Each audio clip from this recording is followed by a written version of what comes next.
Some guys just don't die. And yes, we're talking about the video game bosses you have to fight at the very end of the game. They throw everything they have towards you in order to stop you. And it turns out, they're not only a pain in the behind, they're also one of the worst creatures you could imagine, bent on world domination and destruction. That's why we sighed a breath of relief when we saw their head finally pop off. And today we've got an entire list of them. Join us as we uncover the 12 most satisfying video game boss deaths of all time.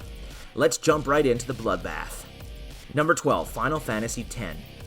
Final Fantasy has provided some major boss battles throughout the years, but none come even close to those of Maester Seymour.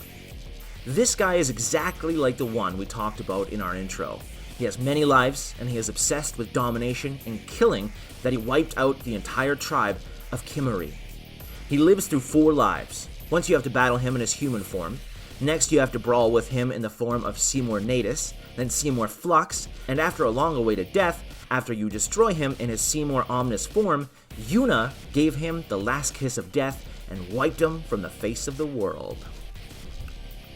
Number 11, Sleeping Dogs. Man, his death was pleasurable to watch. Sleeping Dogs was all about Wei Shen, the Chinese-American police officers that wants to dismantle the Sun On Yee organization in town. Enter Big Smile Lee. And this guy was worse than scum. He had a giant scar across his lip, which earned him the name. Other than that, this guy was so repugnant that he got teenage girls addicted to heroin, and then he made them sell their body so they can pay for the heroin and feed their addiction. We're not ashamed to say that watching this guy get pulverized by the wood chipper after being beaten to a pulp by Wei actually felt good. Number 10, God of War 2018. You can't really beat the God of War series. It's got everything a gamer would need. Fighting, mythical monsters, an amazing storyline, and a lot of bloodshed. And the newest game in the series was no exception. As you all know, the final boss was Baldur. The god can't feel anything. Kratos sure took care of that. In the beginning of the game, the 2 powerful heroes meet at Kratos' shed when Baldur attacks him, seeking a thrill. And just because he is so smug, arrogant, and careless about the feelings of others, it makes us want to pulverize his little head even more. That's why when Kratos snapped his neck at the end, we couldn't help but grin just a little, and then smash that like button if you haven't done that already. Number 9, Far Cry 1. After this pandemic, we know what happens when a deadly virus is released amongst the population. That's what happened in the first of the Far Cry game series. Doyle, who seems like a friend at first, turns out to be the scientist that has created the virus that turns people into Trigens. Doyle is working for Dr. Krieger, who is the head of Krieger Corp. After a tiring mission to retrieve the antidote for himself and Val, Jack sets out to find Doyle and kill him. And if you thought that the last level of this game would be easy, boy were you wrong. You have to fight an entire army of Trigens who are all protecting the Doctor. We can't say blowing his brains out and wiping that smug smirk off his face wasn't satisfying. Number 8, Metal Gear Solid. When a boss fight is pretty long, that's a good thing. It means that there is a lot of cutscenes and a lot of fighting involved. That's what happens when Liquid Snake, Solid's Snake inferior brother, is so obsessed with revenge that he will stop at nothing until he has what is rightfully his. Even though his genes are inferior, Liquid Snake has an IQ of 180, making him fluent in numerous languages. And to defeat him, you first fight Metal Gear Rex, which leads to the 2 brawl it out on top of the mechanical robot. And oh wait, don't forget about the car chase and all the shooting involved at the end. His body is finally destroyed by the virus plaguing him. But that didn't really finish him off, and he reappeared Alter in the series. Number 7, Warcraft 3, Reign of Chaos. Well, Archimonde got what was coming for him. Let this be a lesson to all of those supervillains out there. Whenever you try to enslave the entire world, people will inevitably defeat you. And in Archimonde's case, it was all of the 3 races combined. Orcs, humans, and elves all fought together to defend the World Tree and prevent this evil warlock from draining its powers. Just as he was about to suck the energy from it, all of the wisps collectively destroyed his body and incinerated the World Tree. Even though there was a lot of casualties in the explosion, including the partial destruction of the World Tree, in time, the world will have healed and become peaceful once again. Number 6, Doom 2016. This is one of the most epic boss fights of all time, and you have to play it very carefully and logically if you are to defeat this giant spider mastermind, or Arena Imperatrix. And you as a Doomslayer are one thorn this monster can't get out from its eyes. It even merges with Olivia Pierce in order to destroy you. The boss fight is memorable because of its duration. The giant health bar of this boss is nothing compared to others. You will have to fight for around 30 minutes if not more, being constantly alert and dodging all of the attacks, lasers, ambushes, and everything else the spider mastermind throws at you.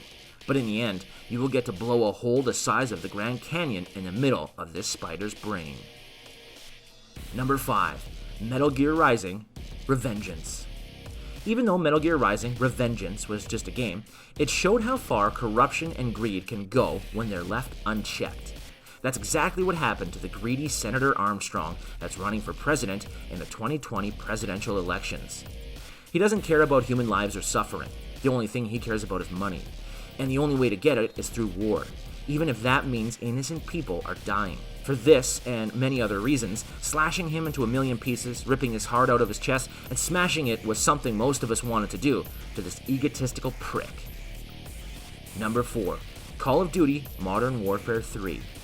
We know Russians can be macho and butch, but this guy was a special kind of a tool.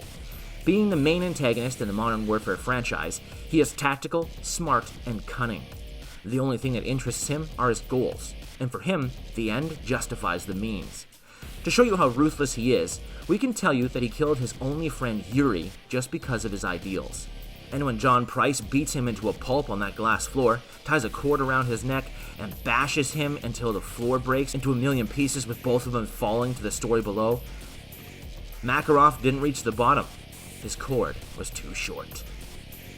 Number 3. God of War 3.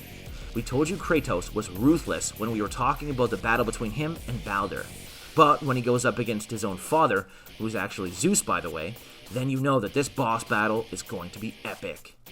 Cursed by his own father, Kratos can only see revenge, and wants to end the life of he who created him.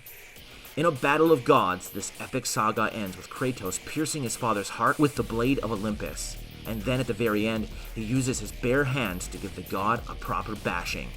Who knew gods could be so arrogant? Number 2. GTA San Andreas. This is one of the older games on the list, but it's one of the best without a doubt. We know how much trouble he caused for CJ and everyone else in the city. He even used the man as his pawn for the wrongdoings. But even though he controlled most of Los Santos by abusing his position as a policeman, CJ had enough. In an epic car chase, where Tenpenny tries to flee the city, CJ chases him and he falls off a bridge. His slow and painful death was the icing on the cake. Number 1. Red Dead Redemption. Why did we choose Edgar Ross as our number 1 pick? Well, not that words can describe all the heinous crimes he's committed, but we'll give it a shot. First, he kidnapped a woman and a child. He then blackmailed John Marston to do his dirty work, aka kill his old gang. He later tried to kill John and his family, so word wouldn't get out. But John sacrificed himself in order to save his wife and son. And that same son is the one that emptied an entire chamber in this gruesome guy. And for all of the other manipulative bastards out there, when you start a job, you better finish it. It might come to bite you from behind, just like Edgar. And on that note, we end this video. But hey, which boss did you have the most fun killing? You can tell us in the comments section below. If you'd like more videos like these, don't forget to subscribe to our channel and hit the bell icon so you never miss any of them. And as always, thanks for watching, guys.